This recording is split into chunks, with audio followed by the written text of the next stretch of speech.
Hello and welcome to the Daily Mill for Sunday the 22nd of May 2022. In today's Mill news, quite a big story regarding Millwall and Jed Wallace. Now we suspect that he's off, but off where? Now the club have put out their retained list and they put that they made in an offer, and I mean, like the playoffs, there's always hope. Until he actually signs for another club, there's hope that he's going to stay. Because he said he would like to stay. He's intimated in an interview that he's not sure if he's going to leave. Now everyone thinks he will leave, but who knows? Who knows? So we know that Nottingham Forest made 2 bids for him in January, and they were knocked back. Who knocked back by who? Not backed by Millwall, not backed by Jed. Who knows? Who knows? So let's have a read of this. This bit's from news@den.co.uk. It's been all over the internet. Millwall star attacker in talks with championship rivals over summer free transfer report. Millwall's championship rivals West Bromwich Albion are in talks to sign Jed Wallace, according to a report. Wallace, 28, is out of contract at the end of June. The former Portsmouth and Wolves attacker was offered a new deal last summer. Speculation intensified over his future in January when Nottingham Forest bid for him, and Turkish club Besiktas were also credited with an interest. Wallace has notched up double figures in assists in the last 3 seasons, when he has also scored 27 goals, making him one of the league's most in-demand players. And Sun journalist Alan Nixon says T. Bruce's Baggies want to take him to the Hawthorns on a free transfer. Wallace has made 260 appearances and scored 43 goals for the Lions. Yeah. So Alan Nixon. Now this is the thing. This ain't no clickbait. This ain't no chump. This ain't nobody. This is Sun journalist Alan Nixon, who genuinely is in the know about certain things. So much so that where this came from. Now he used to put this all on Twitter for free. You could get on there and read it. So I wanted to find out, like, what did he say? So I went to Twitter to look, what was he say? And I can't believe this, but he's actually, the ball's on this geezer. He's put his stuff on Patreon. And if you don't know what Patreon is, it's a service. It's kind of like OnlyFans, but not for porn, where you pay monthly, you subscribe, and you get certain things.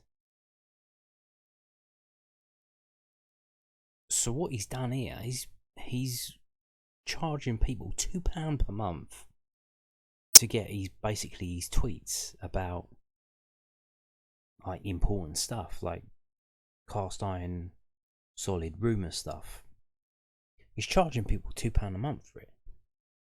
It's like, seriously? I just couldn't believe this one. I guess, well, if he's just putting them on the Twitter for free,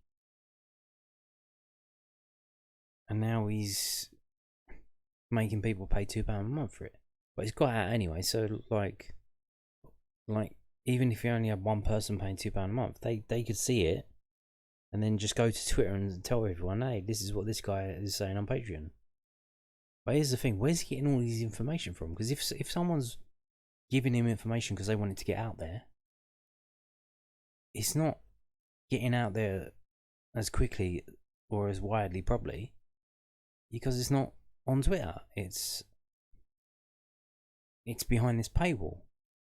So if agents are telling him stuff and want it to get out there, it's clearly going to be a bit messed up now, and or don't know where he gets his stuff from, but yeah, apparently West Brom are in talks now with Jed Wallace. Which, so here's what I suspect. Jed Wallace is from the Hampshire area, Portsmouth area. His wife is from that area as well. His father-in-law, I believe, is the chairman or the CEO of Portsmouth FC. And to be honest with you, I reckon if Portsmouth got promoted to the Championship this season, they didn't, because they're not very good. But they probably have enough crowd and enough budget to probably pay him more money, and he probably would have went there. I imagine that's his first choice. But second best to that is then Bournemouth, Southampton, and the Midlands Club. We saw when Dean Smith was at Aston Villa, he was linked with them then. He's gone on, so now that's faded away.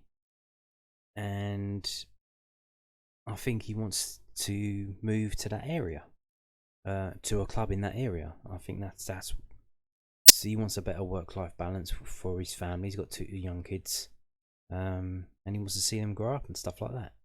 So that means less commuting. So I think that's what he wants. It's probably why the Nottingham Forest offer didn't go through. I imagine Millwall probably would have loved to have taken it. I have no idea, I'm just guessing. That the reason why it didn't get accepted was because Jed Wallace didn't want to go there. Because he wants to go somewhere closer to home.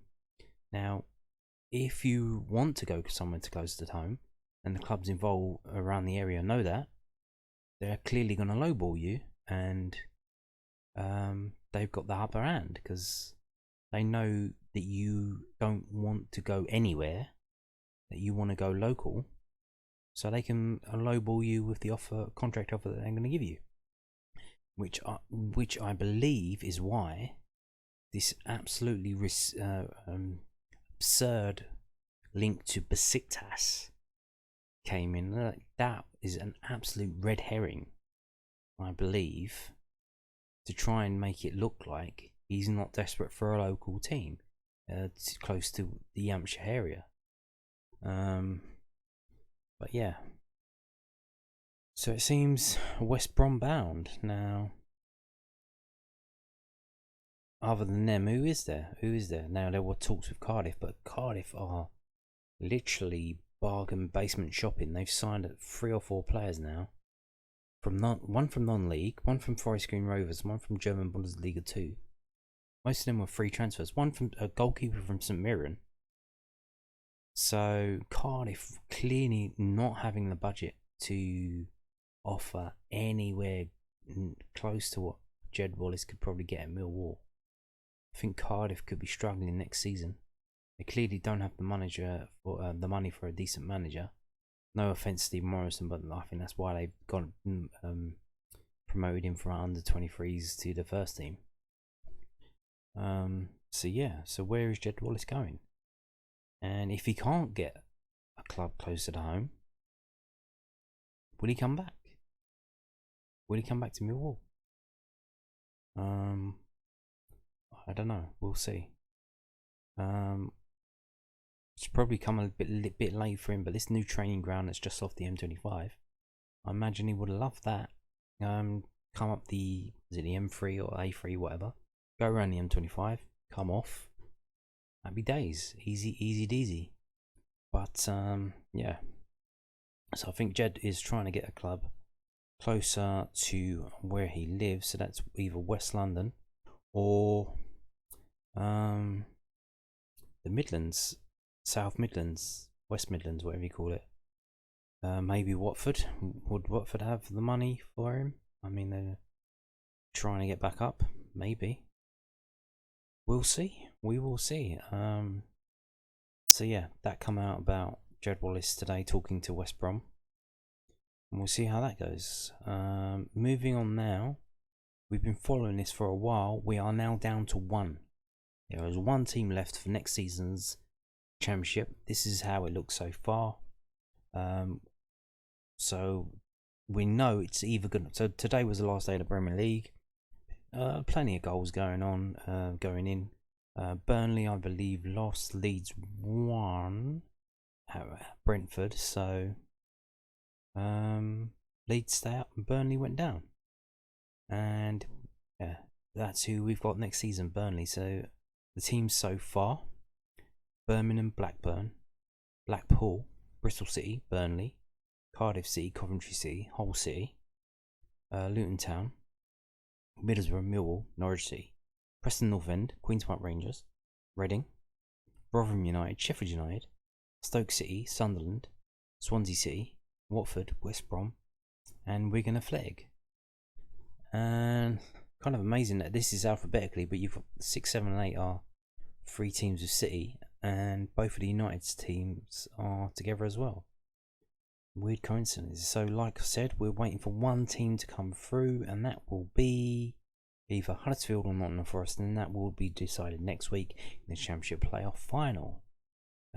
Just in terms of travelling though, this is plenty of travelling for Millwall next season. You can see the map here laid out.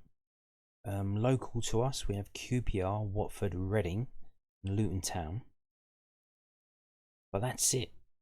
And then we've got 3 trips out west: Bristol City, Cardiff, Swansea City. We've got 2 trips to the northeast: Sunderland and Middlesbrough. We've got 3 trips to Yorkshire: Sheffield United, Rotherham United, and Hull City. We've got a trip out east to Norwich City. And then we've got 4 trips to the Midlands, sort of: Stoke City, West Bromwich Albion, Birmingham, and Coventry City. And then we have 5 trips to Lancashire: Wigan Athletic, Blackburn Rovers, Blackpool, Burnley, and Preston North End. And the Lancashire clubs are so close together that they put them on a separate map.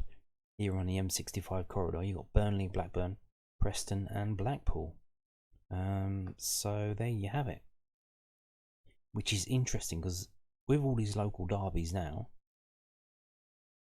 will they take points off of each other? Will it be some draws and stuff?